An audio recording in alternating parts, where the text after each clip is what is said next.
Hello everyone and welcome back to DeltaFixes on the official DeltaFixes channel. Today I'm going to try and fix a Nokia that won't turn on or accept power. So I was given this thing in March of this year and it worked for a little bit, but then after a while it wouldn't charge anymore. It also has nothing to hold down the SIM card, which is really annoying. And I'm going to make a bet because I'm not quite sure how fixable this is. I'm going to make a bet. If I can get it to power on, I'll use it for a week. But before I do that, I gotta go eat. Here's another repair. Well, part of one. So without further delay, let's switch over to the overhead camera and fix the phone. Roll that intro.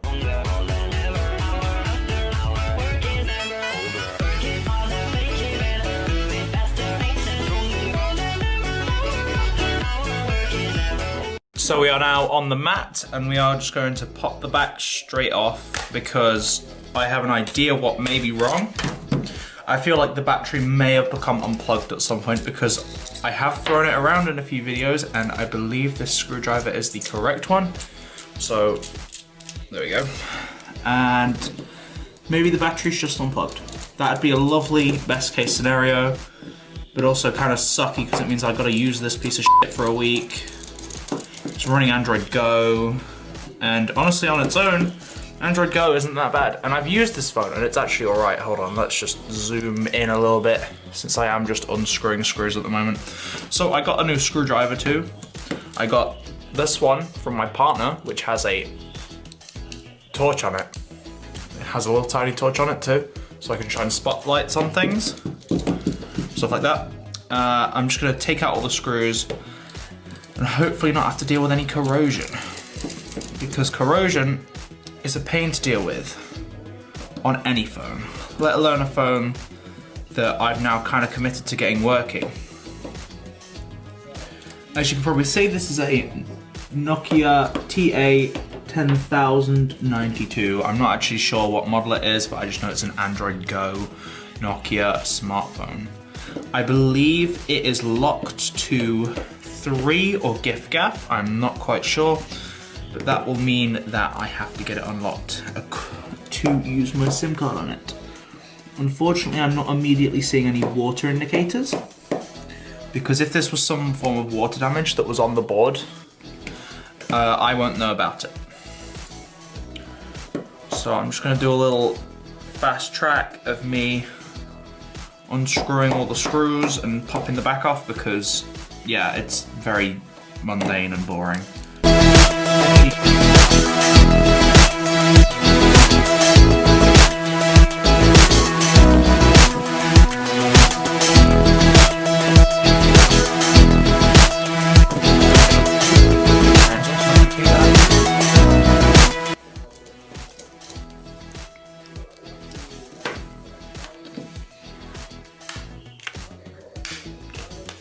There we go. So, just inspecting the board.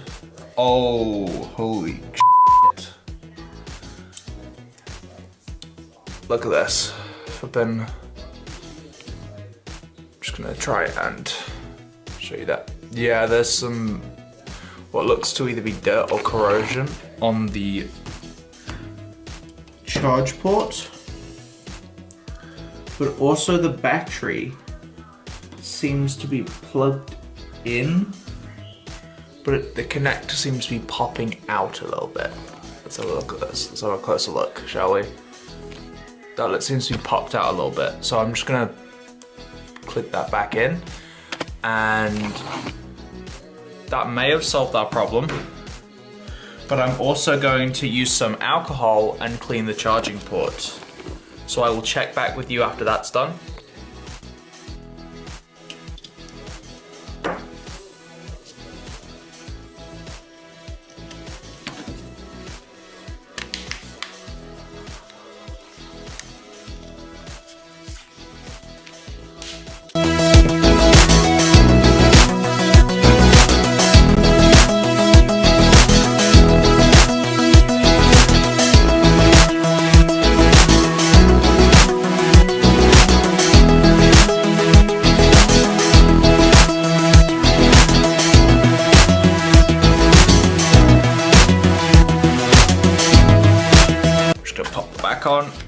Let's do a little satisfying.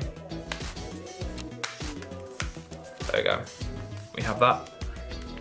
Still no immediate power, so yeah. I'm gonna cut over to the table where I'm gonna plug it in, and we will see what happens. Oh, holy shit, it works. I was not really expecting that, because this phone has not worked for a very long time. So I guess it was just the battery being unplugged, and it already has 1%, so...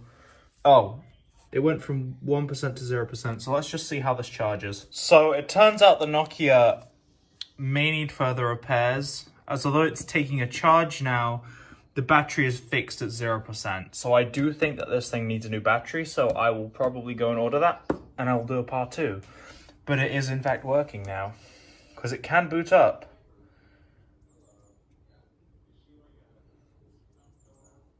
See, look, it boots. It's very light though, it's very light. Sound works. So look, it works. It gets to Android and then it does shutting down. So I think the only actual problem is the battery. 0% charging, but it's not charging though, which is sad. But it does seem to be functioning properly at least a little bit now. So we are better. So it's a whole ass hour later and it's still not behaving. So yeah, I'm just gonna call it. This thing needs a new battery. Anyway, thanks a lot for watching. Please consider subscribing, as this is not my Delta Cipher channel. And yeah, you would be excused for thinking that it is, because I have done quite a lot of fixing videos on there too. But this is the new home of DeltaFixes.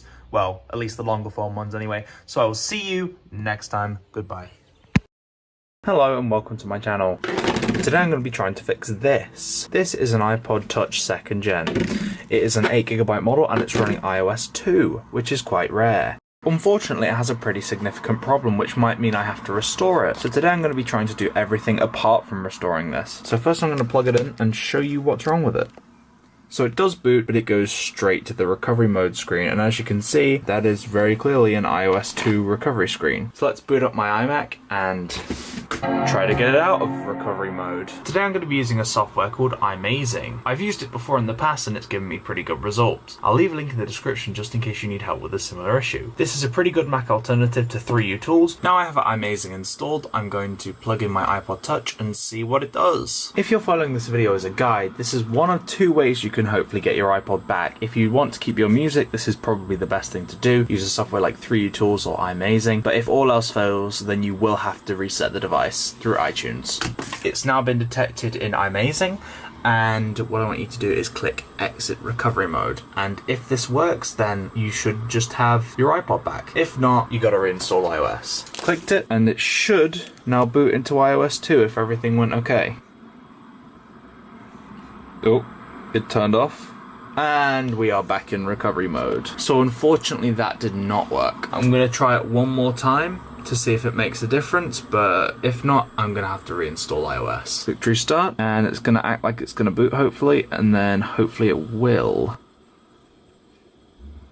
And it is not working. So unfortunately we are going to have to restore this iPod with iTunes, but what you got to do that is just go to this little window that will have popped up and click restore iPod. It will download the firmware and it will update it, unfortunately, so I will lose iOS 2, although I'm pretty sure there are ways of re-downgrading it. So yeah, just downloading the software for this, and I will skip to when it's installing. Once the software is downloaded, you should see a screen that looks like this, and it will gradually fill up that bar. And once it's done, your iPod should be as good as new.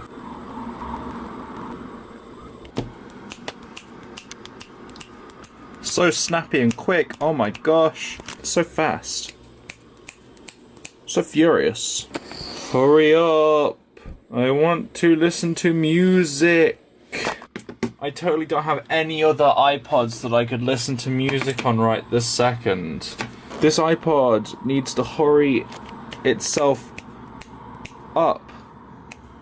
Hurry up. See, a lot of people see that recovery screen and assume the thing's broken. But this is seriously all it takes to get these things up and working again, unless you have a NAND issue, in which case it's a bit more of a difficult process. Your iPod has been restored to factory settings and is now restarting. Please leave your iPod connected. It will appear in the sidebar after it reconnects. Then I'll do this again. and then the restore is complete. It's now booting back up, and we should get onto a hello screen of some kind. This is normal because it has the battery icon as well. So what you want to do is unplug it, plug it back in to make sure it's detected on the computer.